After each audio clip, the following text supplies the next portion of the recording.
Ended up being a gorgeous day. Had some of that low-level moisture and a little bit of cloudiness earlier this morning. Then that really started to clear away as drier air continued to push in.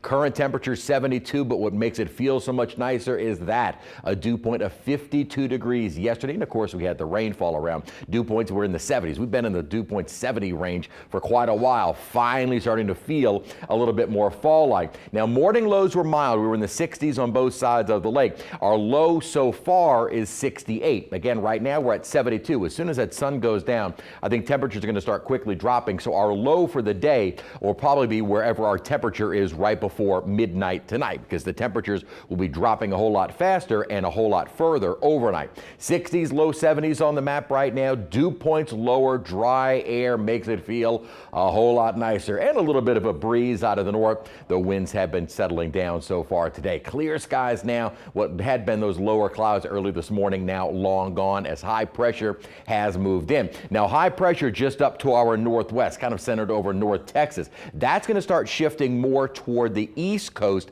in the coming days. As it does so, it'll eventually start changing our winds to more of a northeasterly direction to later Saturday, more so into Sunday and early next week to an east and southeasterly wind. So gradually the humidity and temperatures will be on the rise, starting kind of late Saturday, Sunday, still very pleasant. But then Monday and Tuesday we'll start to have a little bit more of a humid feel. But what we're waiting for after Tuesday is a developing upper low, which will bring in some very cold air.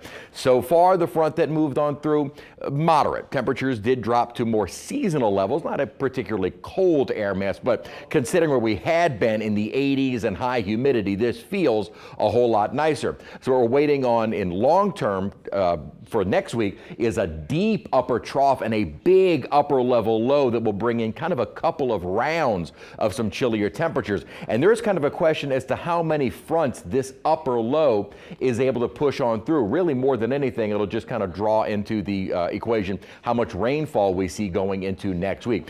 Definitely going to see a big temperature drop. Really no question about that. But what is left over from Sarah could actually increase our rain chances heading into Tuesday. The storm itself is not going to do much. It's going to remain as a fairly weak system over the coming days, eventually moving into Belize and the Yucatan. Now notice the Hurricane Center's official forecast calls for it to dissipate before moving into the Gulf of Mexico. What we could see, though, is as the remnants move northward into the Gulf, we will likely see this surge of moisture head our way.